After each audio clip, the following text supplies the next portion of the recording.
सबका बहुत स्वागत करता हूं।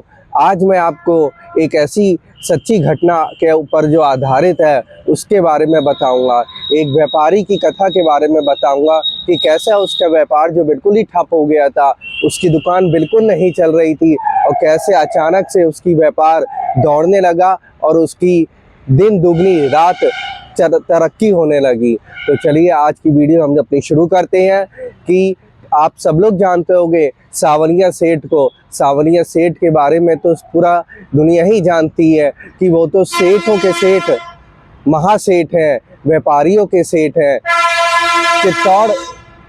चित्तौड़गढ़ में स्थित मंडपिया गांव में जहां वो विराजमान है, वो बिल्कुल ही सेठों के सेठ है। आज मैं उनके ऊपर एक आपको ये सच्ची घटना पर आधारित आपको बताता हूँ। ये बात भी मैंने किसी से सुनी है जो मैं आज आप लोगों से शेयर कर रहा हूँ।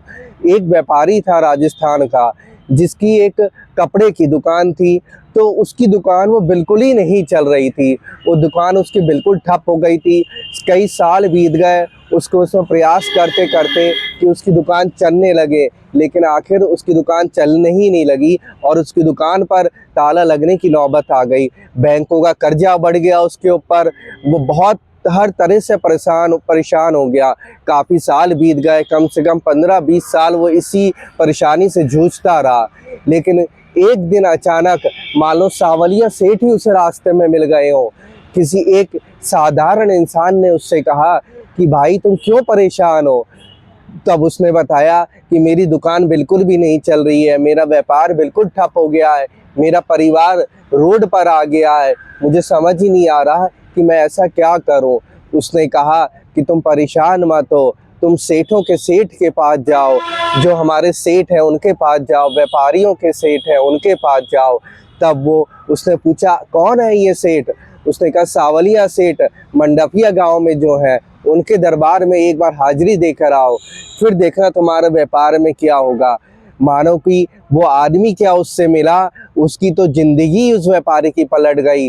तब उसने सोचा वैसे भी मेरा व्यापार नहीं चल रहा है, दुकान पर लोन बढ़ता जा रहा है, कर्जा हो गया, दुकान बंद होने की कगार पर आ गई है, तो आखिर बार एक ये कार्य भी कर देख लूं।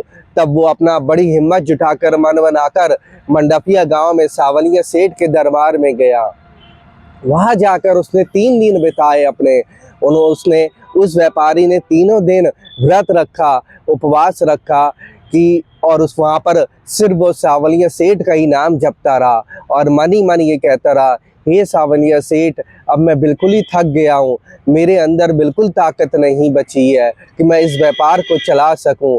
अब इस व्यापार को तुझे ही चलाना है, कैसे चलाएगा ये तू जाने। कहते हैं लोग कि जो भी तुझे अपने व्यापार का हिस्सेदार बनाते हैं, तू उसका व्यापार दौड़ा देता है। आज से इस व्यापार का हिस्सेदार तू है, मैं तेरा इस व्यापार में हिस्सेदारी हूँ।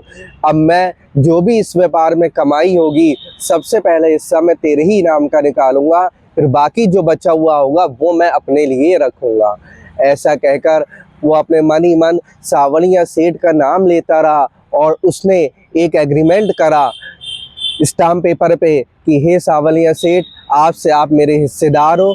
उसने उस एग्रीमेंट को वहीं मंदिर में ही रखे आया, उस एग्रीमेंट को सावलिया सेठ के चरणों में, और अपने घर को 3 दिन बाद वो लौट आया। जब वो लौट के आया वहाँ पर, तो उसके 10 या 15 दिन ही बीते होंगे, अचानक से उसके पास फ़ोन आने लगे। उसके पास जो पहले के जो उसके ग्राहक टूट गए थे, कस्टमर टूट गए थे, जो उससे होलसेल में माल खरीदते थे, उन लोगों के फिर उसके पास फ़ोन आने लगे और उसको मोटे मोटे रुपयों का ऑर्डर मिलने लगा। कहीं से उसे 50 लाख का ऑर्डर अचानक से मिलने लगा, कहीं से 1 करोड़ का ऑर्डर उसे मिलने लगा।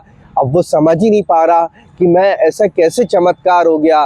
तो उसने अपने मन में कहा, हे सावलिया सेठ, अब मैं तेरे व्यापार में हिस्सेदार हूँ।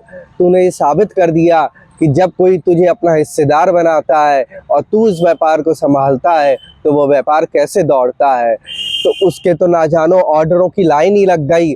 मान लो कि 1 साल के अंदर उसका वो जो व्यापार की दुकान उसकी बंद होने की कगार पर थी, ताला लग गया था उस दुकान पर।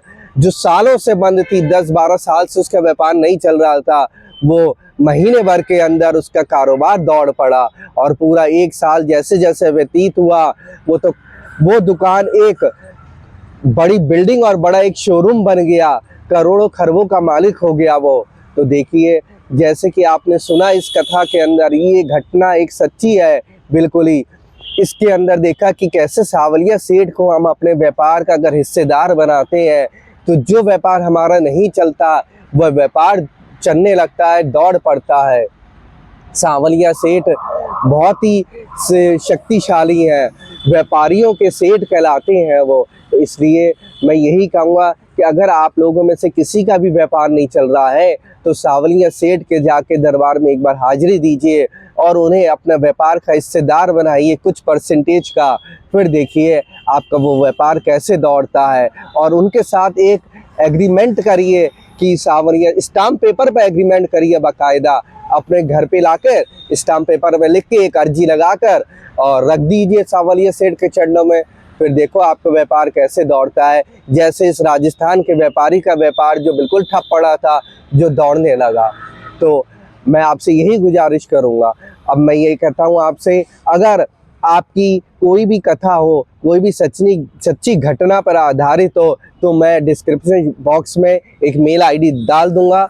उस मेल आईडी पर आप अपनी सच्ची घटना मुझे मेल कर सकते हैं, ताकि उस घटना के बारे में मैं सारी दुनिया को बता सकूं कि कैसे हमारे सावलिया सेठ या खाटू श्याम जी के अंदर कितनी शक्ति है। हम एक अर्जी लगाते हैं घर बैठे ही, तो वो हमारी अर्जी 100% पूरी होती है, 200% पूरी होती है। तब तक के लिए मिलते हैं हम अपनी नेक्स्ट वीडियो में। तब तक के लिए जय सावलिया सेठ, जय श्री खाटू श्याम, हर हर महादेव।